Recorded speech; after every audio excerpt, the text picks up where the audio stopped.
Dabhoi town હોલના સામેના મેદાનમાં દર્ભાવતી premium league 2024નું આયોજન કરાયું। ધારાસભ્ય શૈલેષ મહેતાના હસ્તે ઉદ્ઘાટન કરાયું। આ ટુર્નામેન્ટમાં ડભોઈ વિધાનસભાના તમામ ગામડાઓમાંથી 100 ઉપરાંત ટીમોએ ભાગ લેશે। ડભોઈ ટાઉન હોલની સામેના મેદાનમાં દર્ભાવતી પ્રીમિયમ લીગ 2024 ટુર્નામેન્ટનું આયોજન કરાયું। ડભોઈ વિધાનસભાના તમામ ગામોને આવરી લેવામાં આવ્યા છે, જેમાં ડભોઈ તેમજ આસપાસની 100 ઉપરાંત ટીમોના ટુર્નામેન્ટમાં ભાગ લેશે। ત્યારે ગત રાત્રિએ ધારાસભ્ય શૈલેષ મહેતાના હસ્તે ઉદ્ઘાટન કરવામાં આવ્યું હતું। રાષ્ટ્રગાન કરી મેચની શરૂઆત કરવામાં આવી હતી અને યુવાનોનો ઉત્સાહ વધારવા જાતે પણ ક્રિકેટ રમ્યા હતા। ટુર્નામેન્ટમાં દરેક ગામ તેમજ તાલુકાના યુવાનો ભાગ લે તેવી ધારાસભ્ય શૈલેષ મહેતાએ અપીલ કરી હતી। ટુર્નામેન્ટનું ખૂબ સુંદર આયોજન થયું હતું।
આજરોજ દર્ભાવતી પ્રીમિયમ લીગની શરૂઆત ડભોઈ નગર ખાતે કરવામાં આવી છે। મોટી સંખ્યામાં 200 જેટલી ટીમો આ ટુર્નામેન્ટમાં ભાગ લેશે। અત્યારે ડભોઈ તાલુકામાં પણ મંડાળા અને ગોવાવી ખાતે ટુર્નામેન્ટો ચાલી રહી છે। યુવાનોમાં ખેલદિલીની ભાવના ઊભી થાય, યુવાનો શારીરિક રીતે સક્ષમ બને, કારણ કે અત્યારના જમાનામાં વોટ્સઅપ પર મોબાઈલ, કોમ્પ્યુટર, લેપટોપ આની પર જ રમતો રમાતી હોય છે। ત્યારે મેદાની રમતો મારફત જ યુવાનો ખડતલ બની શકે, શારીરિક રીતે સ્વસ્થ બની શકે, એના માટે પણ આ બધી રમતોના આયોજનો થવા જરૂરી છે।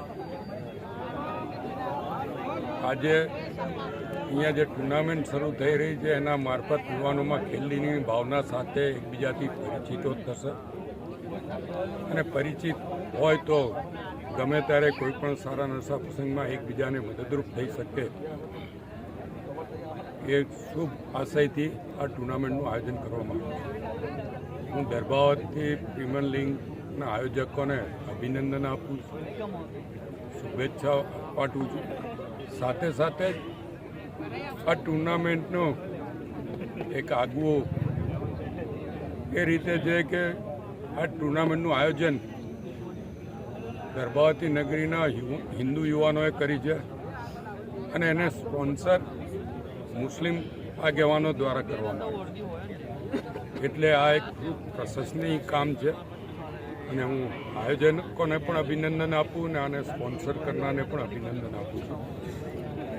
આ ટુર્નામેન્ટ નિર્વિઘ્ને પૂરી થાય અને જે કોઈ ટીમો આમાં ભાગ લેનાર છે તમામને શુભેચ્છા આપું છું। જીત હાર તો રમતમાં થતી જ રહે છે, એક જણ જીતે છે, બીજા એમાંથી શીખવાનું હોય છે। જે કંઈ આપણી ત્રુટિઓ રમતમાં રહી ગઈ હોય એ બીજી વાર સુધારીને એ રમતમાં ફરી ઉતરવાનું હોય છે જીતવા માટે। પણ હારી જઈએ એટલે રમત પૂરી નથી થતી, એમાંથી કંઈક શીખીને આગળ વધવાનું હોય છે। એટલે જેટલા આમાં ભાગ લે તમામને ખેલદિલીપૂર્વક આ રમત રમે અને જીતવાનો સંપૂર્ણ પ્રયત્ન કરે અને ના જીતી શકે તો એમાંથી કંઈક શીખીને જાય એવી શુભેચ્છા આપું. ભારત માતા કી જય. વંદે માતરમ. ઇમરાન મલિક, દિવ્યાંગ ન્યૂઝ, ડભોઈ, વડોદરા.